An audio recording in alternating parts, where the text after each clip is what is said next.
look at 13.3's worksheet, more problems dealing with the normal curve. So on the first one here, it says the scores of the Wskt13 Adult Intelligence Scale, otherwise known as your standard IQ test, for the 20 to 34 age group is approximately normally distributed with a mean of 110 and a standard deviation of 15. So question A says sketch their normal curve, labeling the mean and approximately one standard deviation away from the mean would be.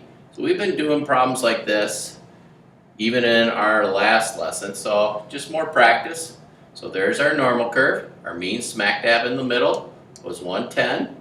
One standard deviation, so we go approximately where the inflection points would be, the change in curvature. We add 15, so we get 125 to the mean, and we subtract, and we have 95. So now, B says, if you were to graph it on your calculator, what would you enter into your calculator, including your window? So remember here we go normal, PDF, X, then the mean, so 110, then the standard deviation, 15. So again, remember on these problems to get the X-min, X-max, Y-min, Y-max, what we want to do is we go the mean minus 3 standard deviations, the mean plus 3 standard deviations. So if we're subtracting 3 standard deviations, we'll get to 65. And if we add 3 standard deviations, it'll put us at 155. The Y-min is always negative 0.02. Your Y-max, you're going to go 0.4 divided by 15. And that gives you, just to show you, oh, look at all that fun data, 0.4 divided by 15, and we get 0.206 repeating, or about 0.027. So again, you can take out your graphing calculator, go to your y equals, go normal PDF X, my mean was 110, my standard deviation was 15, close my parenthesis. Oops, I'm going to delete out some of that other stuff since I have a little bit extra stuff there. Go to your window, make sure your window is matching up. So it's 65 to 155, and then negative 0.02, your Y max, 0.027. So now, if I go to my graph, it should give me a nice graph of my normal curve. So again, it gives me a nice picture of it. Alright, so continuing right along, part C says, find the interval of IQ scores symmetric about the mean that contains 95% of all IQ scores for adults aged 20 to 34. So this is where you need to remember this 68, 95, 99.7 rule. Remembering that 68 is plus or minus 1 standard deviation, 95 is 2 standard deviations, and 99.7 is plus or minus 3 standard deviations. In this case, I want 95. So I'm going to take the mean and add and subtract 2 standard deviations. So 110 plus or minus 2 times 15. So I'm really adding and subtracting 30.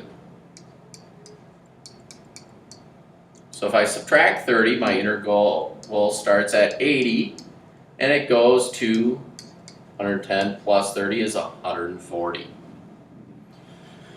Alright, continuing right along. C says, find the z-scores for a 25-year-old woman with an IQ score of 130 and a 30-year-old woman with an IQ score of 107.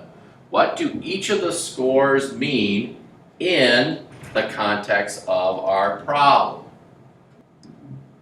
So, to do this one, we want to calculate, again, our z-score.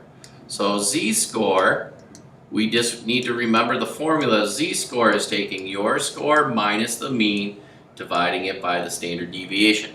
It basically allows you to compare scores if you want to actually different distributions or different topics and see which one's better or lower. So we have the 25-year-old and the 30-year-old. So when we calculate out the z-score for the 25-year-old, she had an IQ score of 130.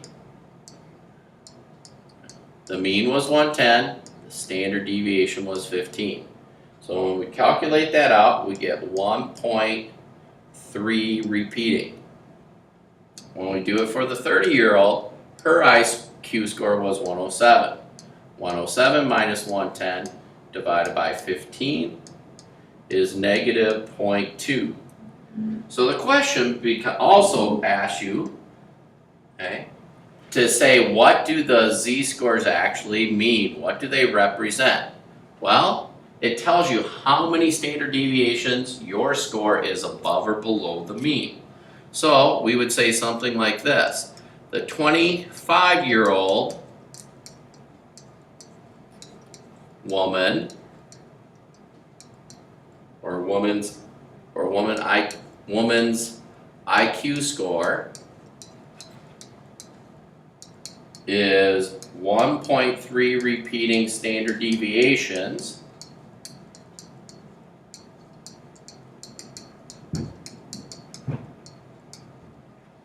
above the mean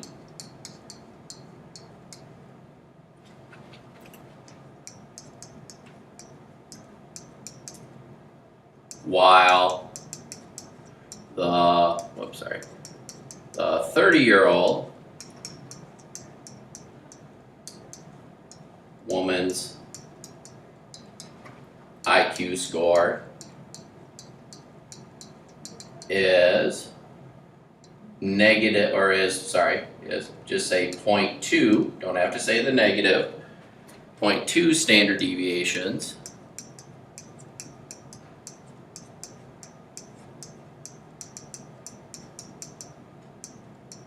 below the mean.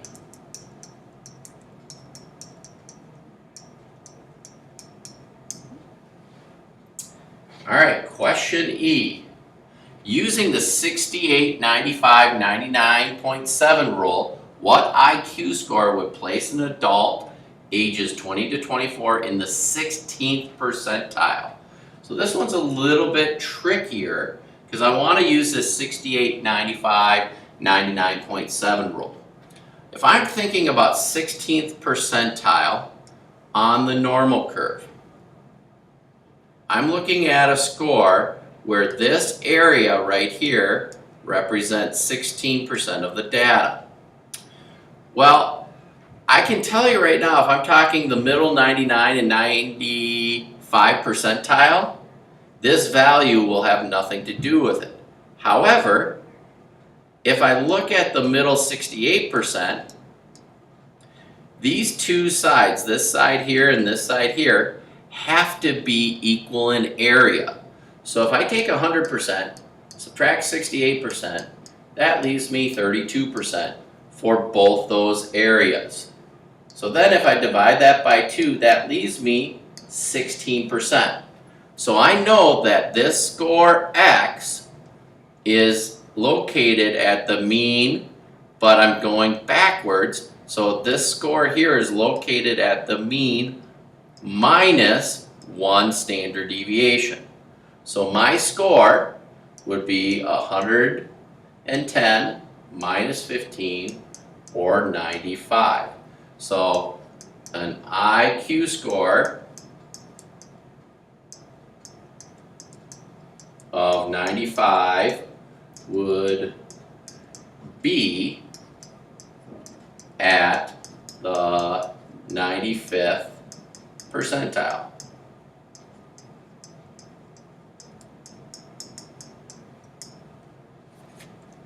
Alright, so that takes care of the first page. Let's flip to the second page. Same types of problems, just a different context for this one. So it says the battery life on the iPhone 5 before it needs to be recharged is approximately normal with a mean of 28 hours and a standard deviation of 6 hours. So just like we did before, we want to sketch a normal curve showing the mean, which was 28, and one standard deviation away from the mean. So we go to the right and to the left. So if we add 6, we're at 34, and if we subtract 6, we are at 22. Now, you need to graph it in part B, so it's doing the same process as we did before. So normal PDF, we go X, 28, 6.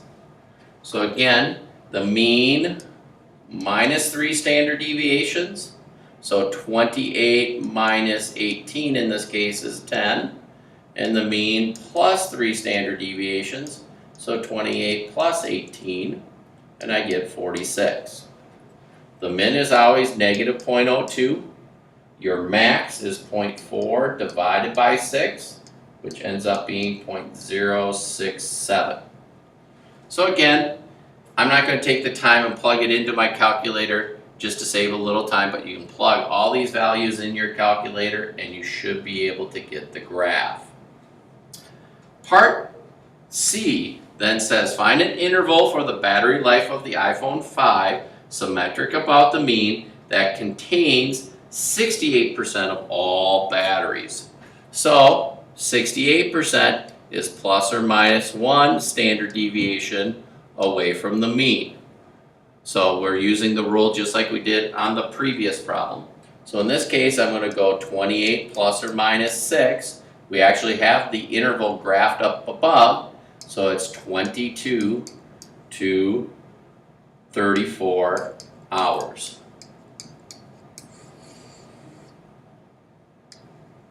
All right, D says find the z-scores for a battery that lasts 18 hours before needing to be recharged and a battery that lasts 35 hours before needing to be recharged.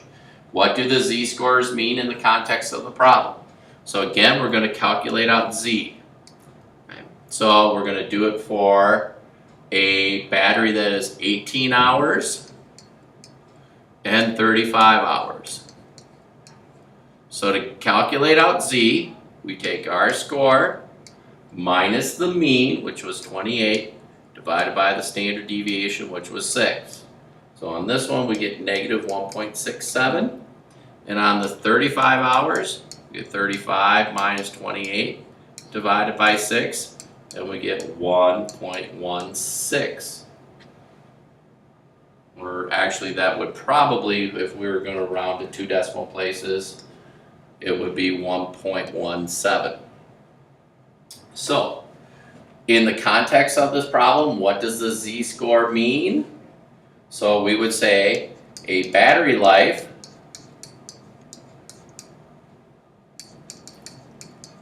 of 18 hours is 1.67 standard deviations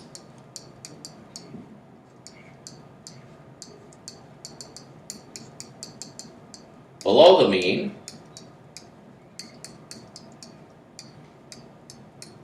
while a battery life of 35 hours is 1.17 standard deviations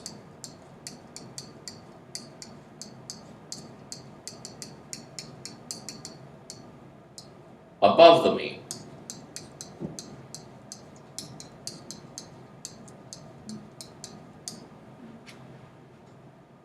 All right, the last one here says use the 6895-99.7 rule to answer this question, saying what battery length would be in the 84th percentile. So on this one here, this one too is a little bit tricky, but hopefully the last example helped you out a little bit. So I'm looking for, I think about here, this to be located where this area is 84%. I'm looking for that score. Well, that means that area here has to be 16%. As we saw in the last problem, this would be located at the mean plus a standard deviation. Because before, when we did this one here with this area being 16%, then this is 68 in between. And notice how those two add up to 84. We know that it's going to be the mean. We know that this x will be the mean plus the standard deviation. So our mean battery life again was 28. A standard deviation in this particular case was 6. So we know that it's going to be 34 hours. Okay. So a battery life